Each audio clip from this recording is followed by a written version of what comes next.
Hey, I'm James from Soaking Dad Barbecue, and I'm terrible at secrets. Today we are doing an amazing cook.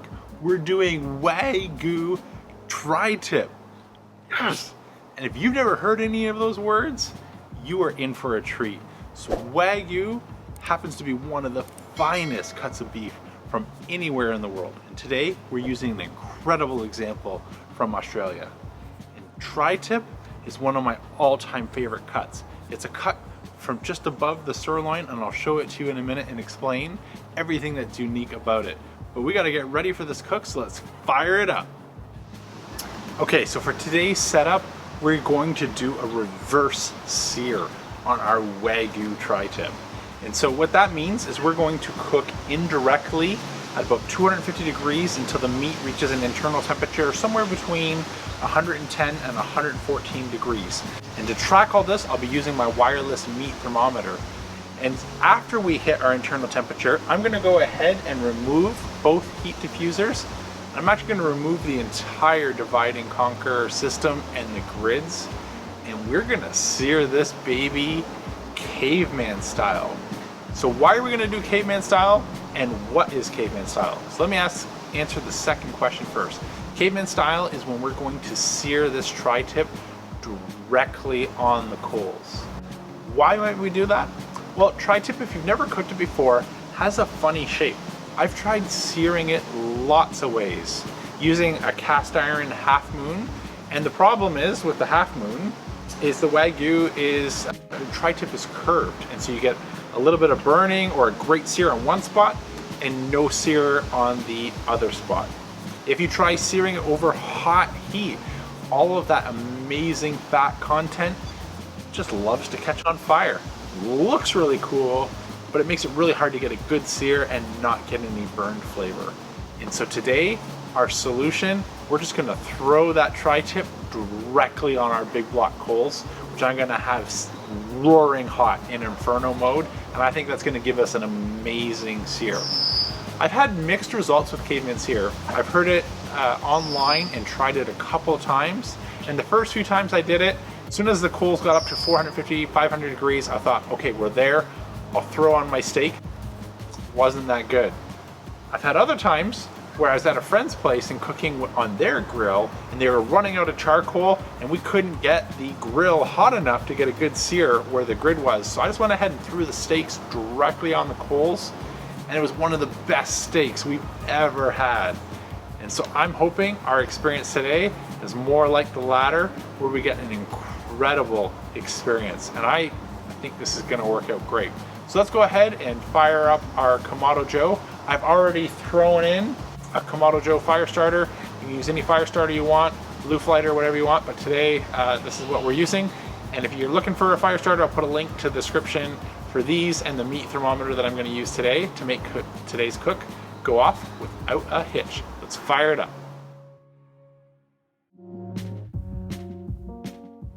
Okay, so as you saw there in fast forward, all we did is light up our fire starter cube, go ahead and install the divide and conquer rack. And I already have my heat deflectors sitting on the X-ring accessory, and I've installed them in a pizza pie configuration, which is a missing slice right in the middle. And what that's gonna do is allow the heat to come up freely and warm up our dome so we get nice radiant convection cooking. If you're new to Kamado cooking and you're having trouble maintaining temperatures, I'll put a link down below to my foolproof tips and tricks on how to get your Kamado Joe or Big Green Egg or whatever ceramic cooker you might be using to run flawlessly for low and slow operation. But in short, if you haven't seen that video, it really all comes down to just getting some heat in the dome, overshooting your desired temperature. So today I want to cook around 250 degrees. So I'm going to wait till I see 300 degrees in the dome. I'll start shutting everything down, and then I'll close those plates and we'll get ready to throw on our Wagyu Tri Tip. Let's let this come to temperature and I'll see you in a few minutes. Okay, so while our grill is coming up to temperature, this is the perfect time to mention two really important details. So first, what I did the minute that I got home from my butcher, and just a quick plug for my local butcher, Peter from J&G, I texted him this morning, 9 a.m. on a Saturday, hey, do you have something awesome? he says, yes, come on by. And this is what he had set aside for me. So if you're in Burlington, go check out Peter at J&G in Burlington area. If not, get to know your local butcher, because this is exactly the reason why, you know, supporting small business is not only great, but you also find cuts you just won't find at your local grocery store. So if you don't already know your butcher, look them up in Yellow Pages, go find one, and you can find some amazing cuts like this. You know, the second thing that I'll mention that I didn't mention earlier is the smoke that you see rolling out of our Kamado Joe Classic over here. And so for this cook, I had a couple small pieces of hickory smoke wood. I went ahead and laid those on the bottom of our charcoal basket before adding the big block charcoal. And what that's going to do is just give us a little bit of smoke flavor. And these are really small pieces, you know, only an inch or two in diameter as a cube. And that'll give us just a little bit of smoke flavor while we are doing our reverse sear portion. I'm going to wait till that smoke runs clear before throwing on our Wagyu Tri Tip. And then they'll be completely gone when we crank the heat and go for our hot and fast sear. And we want to throw that right on the big block, burning at, you know, 1100 degrees. So what we're going to do now is season up our Tri Tip. The first thing I did when I got home is I went and hit this with some Diamond Kosher Crystal Sea Salt, which is my favorite salt for dry brining. I have a link to it down below if you're looking for one. It's the least salty sea salt, if that makes any sense. It just really helps tenderize that. So it's about, you know, 6, 7 o'clock Saturday afternoon now. And so we've had a couple hours where this steak has been dry brining with that salt. So I don't want a lot of salt, I just want some rub. In today's rub, I'm going to use Big Time Barbecue steak rub, which is a granulated dried garlic forward and pepper rub. So we're really salt, pepper, garlic. We just went in different stages. And to help it stick, I'm going to use a little bit of Frank's hot sauce, which you will not taste. All it's going to do is act as a binder and add a little bit of smoky depth. It's amazing the flavor that this adds. So I'll drizzle a little bit of hot sauce over our Wagyu Tri Tip as a binder. We're gonna add our rub and insert our wireless probe. We're off to the races once our Kamado Joe Classic 3 comes up to temperature. All right, we just got the alert that our Wagyu Tri Tip has hit about 113 degrees Fahrenheit. So that is time to pull it off and let it rest. I'll go ahead and leave the meter wireless probe in so we can see what our carryover cooking continues to look like in this awesome looking Tri Tip. But I'll bring you a little bit closer so you can see that while we go fast forward. And in front of me, what I have is some asparagus wrapped in prosciutto and mozzarella. So if you've never made this, my favorite way to do that is just get some nice asparagus, make little strips of mozzarella about 3 inches long, and wrap the prosciutto around that mozzarella and asparagus. So we're gonna go for direct, and before the heat gets too high, I'm going to cook the asparagus, set it aside, and as the temperature comes up, our rest should be done. It'll be time to sear our Wagyu Tri Tip. So let's come a little bit closer while we get this off the heat and set it aside, hopefully for about 10-15 minutes of rest.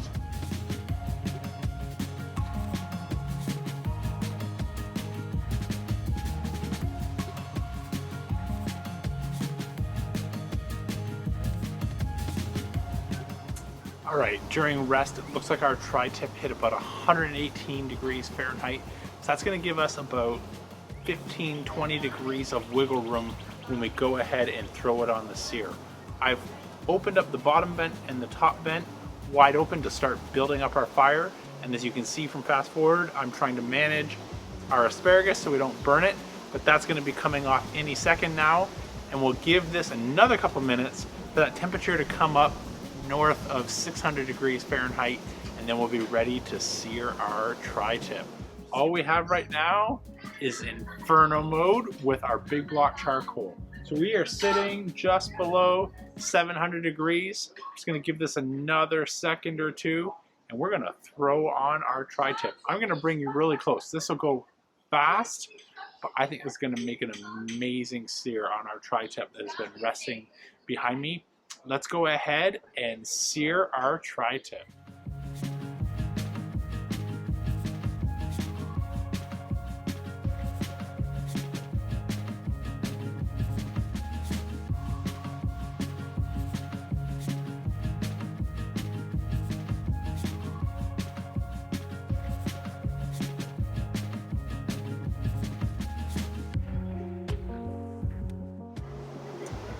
Okay, so just like that, in about 30 seconds or so per side, we are done our sear.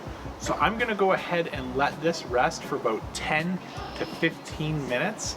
And based on a comment that you guys let me know down below in a previous video, you said to let it rest on an air rack, is what that will do is help the myoglobin not spill out everywhere when we go to slice it. So we're gonna find out if that tip and trick works. So I'm gonna rest this on an air rack, let it cool for about 10-15 minutes. We will slice into this gorgeous looking Wagyu Tri Tip and find out how we did. I'll see you in about 10 or 15 minutes. All right, it has been 15 minutes and I cannot contain my excitement any longer. It's time to slice up this Tri Tip. I've already got our asparagus and prosciutto and mozzarella wrapped appetizers to the side.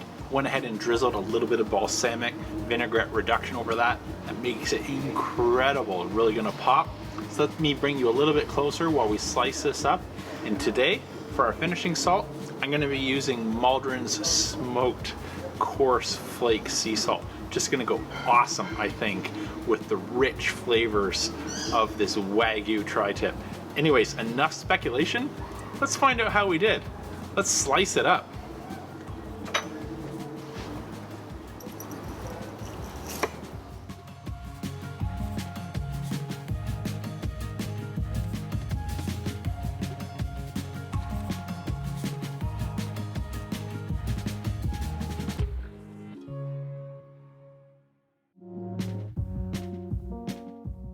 All right, sorry, I messed up the camera on the slicing shots, but as you can see from just zooming in, it looks phenomenal. So I'm not gonna delay this any longer. We need to try this. Looks incredible. Just get a hint of that smoke in the charcoal. It's gonna be awesome.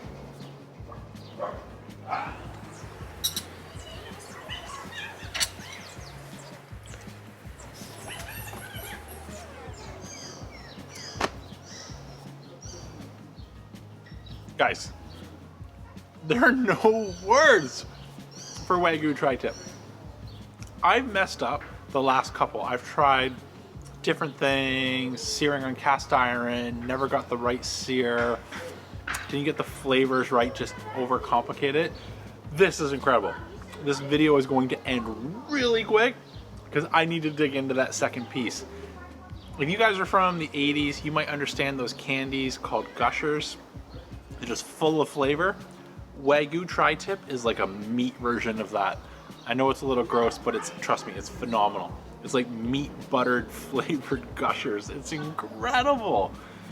You need to make this. Anyways, I hope you really enjoyed today's video. If you did, please go ahead and smash that like button and hit subscribe to catch future videos. I do a new one every week and I look forward to seeing you there. Until then, I'm James from Smokin' Dad Barbecue, signing off. Have a good night.